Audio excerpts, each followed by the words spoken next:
Hello, everybody. It is Wendy Harrington with Beacon Creative Lab here with you on a Monday morning.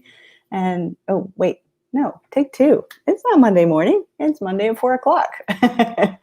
Well, certainly I've been at it all day, as I'm sure that you have. And I just want to take a little pause now, have ourselves a cup of something, whether it's tea, coffee, or something a little stronger. And we're going to talk about authority again today. Today, we are spinning it a little bit differently. It's actually a follow-up to my last post on Thursday that was looking at doing kind of a check-in on your brand and how your brand is conveying a level of authority. Is it one you want? Is it one maybe that you don't want? So let's get ourselves going here. So I had asked 3 questions. If you saw it, then hopefully you will have done a little homework. If you didn't, it's never too late. In fact, this is something that I encourage people to do often. I have to do it all the time for my own company, and no doubt you have to as well. We're going to look at 3 different aspects of the way that you're communicating about your business and the authority that it conveys. So we're going to look at perceptions, and we're going to look at feedback, and we're going to look at whatever gap you might find. So why are we doing this? We've talked a little bit in this series on how important authority is and the fact that you can't create authority. Authority is something that is that you earn, but that it is bestowed by your audience, whether that's other influencers and people who have credibility in the market, or your customers. Of course, that is the top one, is certainly going to be from your customers, your clients. But you can be doing things to support it, and you can be doing things to hurt it. So when we're looking at things to support it, how your brand actually shows up is a big piece of that. So I encourage you, in looking at the perceptions that may be out there, to look at your website, look at your social profiles. If you have a physical space, obviously, if you have a store or you have an office, if you have, it could be anything from your business cards to your car or vehicle wraps, pretty much anything that someone would come across that would say, hey, this is my company. That's going to be true for not only for your social media that you put out, but also for email marketing, the whole bit. And if you were to lay samples of those things together side by side, that is the visual, that's the impact that your brand has visually. And, in terms of the copy that's on there, obviously that's creating a message as well. You want to make sure that that whole story that you're telling through all of the different media that you have out there is actually communicating the level of authority that you want people to feel, to take away. So it's not always going to be the same.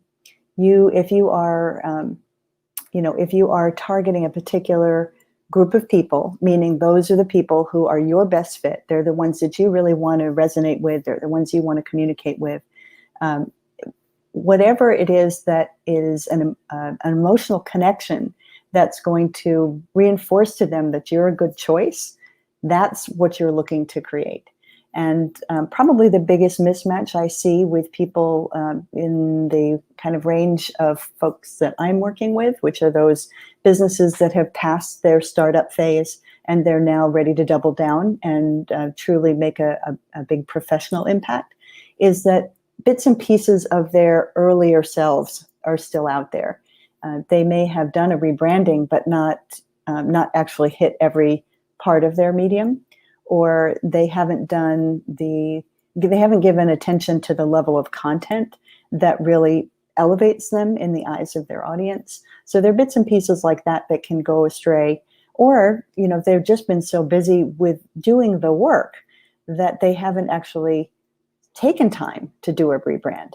And that's something that, while on the one hand you are busy and you have work, that's a good thing. But if you want your business to go beyond where you are, then you're going to need to invest some time and attention in extending your circle, extending the awareness that people have beyond the ones that are strictly word of mouth. And in that instance, it's really important that what people see is a match for who you are saying that you are. So perceptions, this is, your first piece. The gap, sometimes it's helpful. It's almost always helpful to get an outside opinion. So find a couple of people who are business folks that you respect and ask them to give you some feedback on what do they think that this company is going to be doing. So maybe you want somebody who knows what you do, but they're not as they're not maybe in the same industry that you are, or in serving the same piece of the industry. Let them tell you, who do you serve? What price point do they think that you're going to be selling at? Do they have a sense of what your range of services are and who is providing them? How you train or determine whether the people who are working for you are the right people. So you ask some of these questions to help people, give you the feedback that you need to see whether your brand is on track for the level of authority that you want to have, to charge what you want and to have that freedom.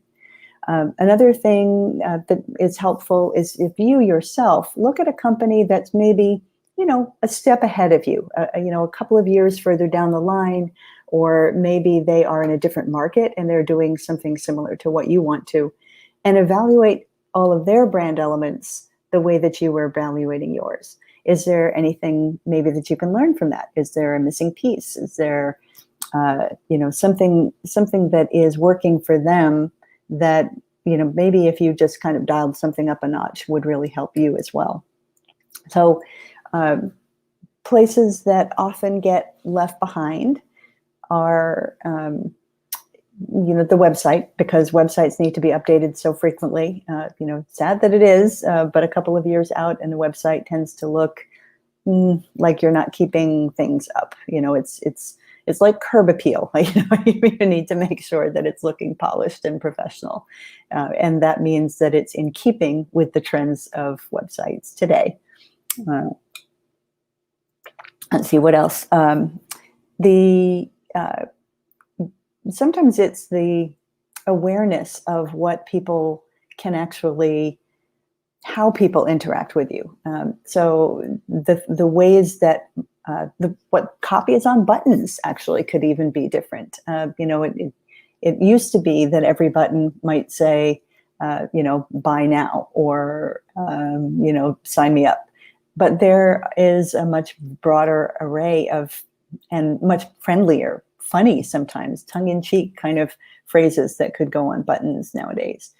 So, little things like that can make a big difference to lending personality, and making sure that people see you the way that you want them to see you, as a rich, multidimensional team that can really serve their needs.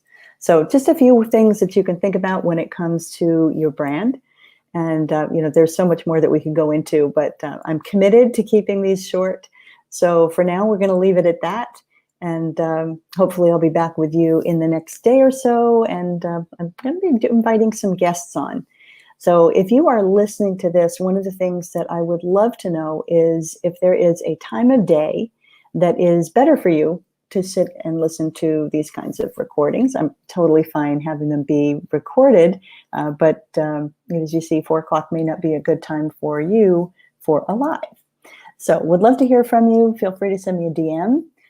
If you want some help with your brand, taking a look at it and doing an evaluation, I'm always happy to do that. It's definitely one of the fun parts of my job, is to help people revisit and rethink their look and feel. So have a great afternoon, everybody, and success, all told success for this week. Take care.